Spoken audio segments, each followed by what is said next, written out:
Hello guys! Hello para to sa lahat ng mga Cancer. Cancer, welcome dito sa aking channel, Kapalaran 888. Welcome guys. Alamin natin kung anong messages, vibration, gabay energy para sa inyong lahat.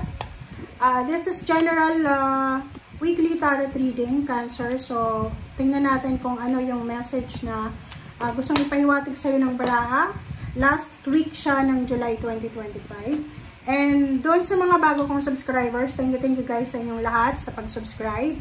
Huwag niyong kakalimutan na mag-like and share and mag-comment sa comment section. Yung iba na dati kong subscribers, maraming salamat.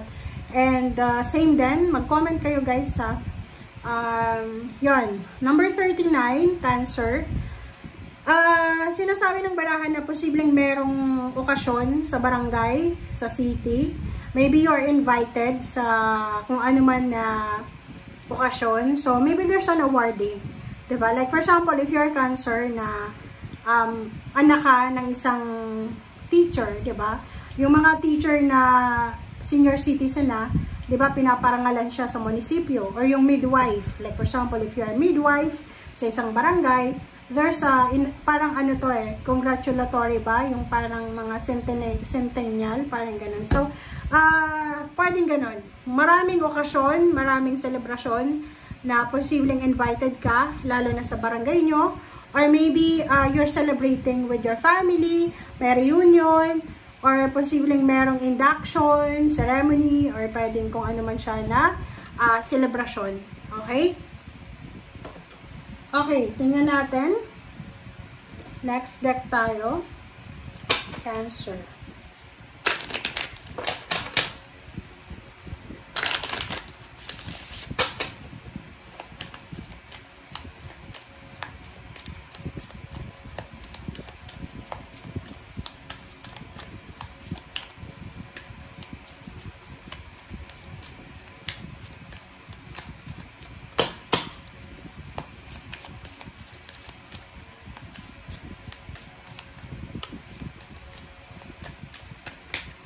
Okay. Ang daming baraha mo, Cancer. This is Tower.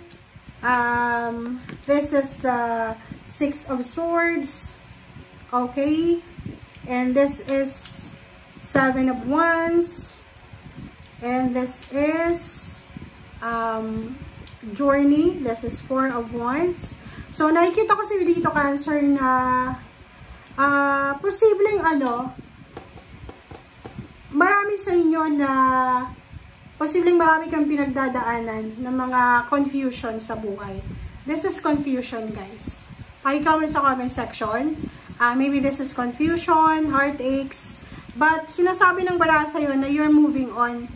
Diba? You're moving on from stress, from anxiety, from distraction, from disruption.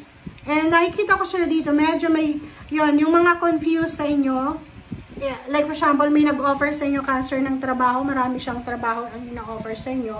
And sinasabi ng baraha sa'yo dito na kailangan mong maging matalino sa pagpili sa trabahong yan. Okay? Okay.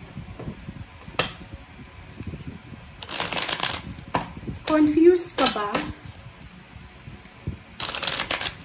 Parang like for example, yun nga, trabaho siya or relationship, ino-offer sa'yo pero hindi mo alam kung tatanggapin mo. Sabi ka na Seven of Swords. Seven of Swords, nakakaloka. This is Gemini energy or any zodiac signs na posibleng may balak na masama laban sa'yo. Mag-iingat ka, Cancer. May mga tao dyan sa paligid mo na pwedeng may mga lihim na inggit.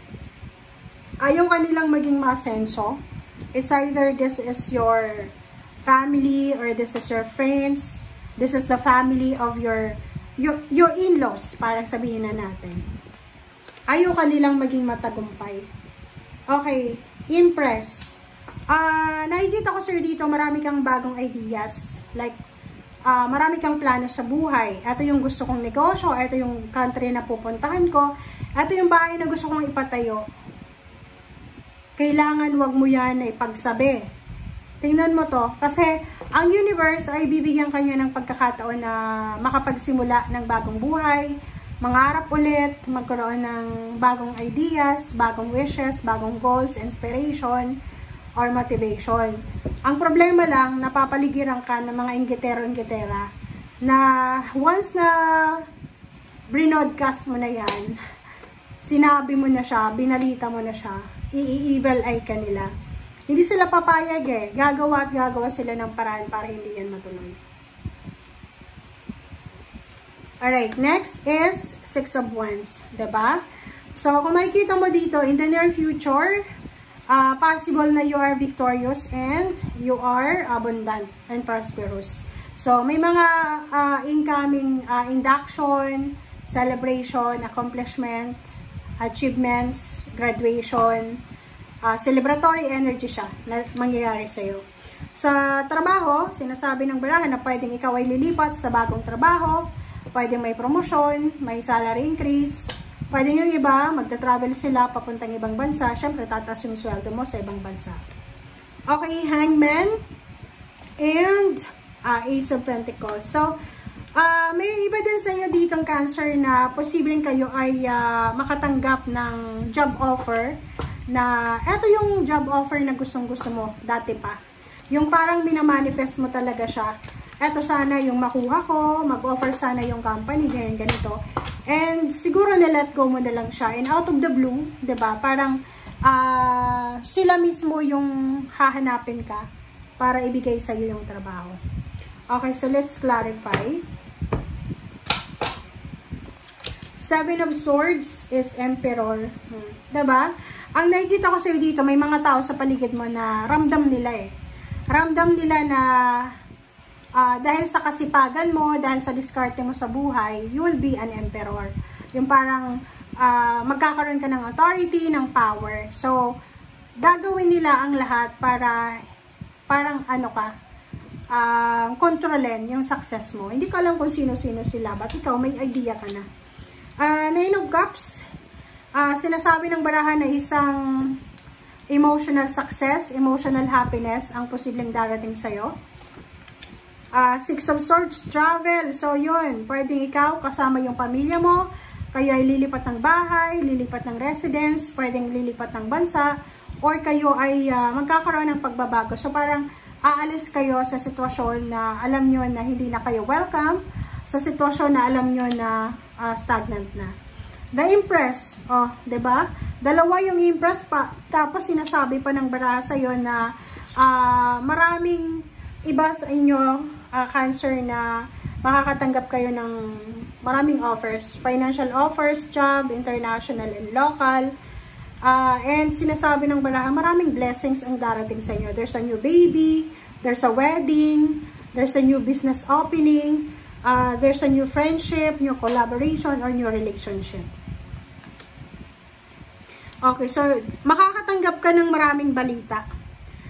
This is a good news about the rejection. So, kumbaga, halimbawa, may mga reconciliation, may mga taong naging kaaway ka, may mga taong naging, kumbaga, naging parang nakagawa ka ng masama. So, posibleng mag-ask ka ng apology or forgiveness, papatawarin ka, so mag-move on, and starting over ng relationship. Okay? Thank you guys. Bye!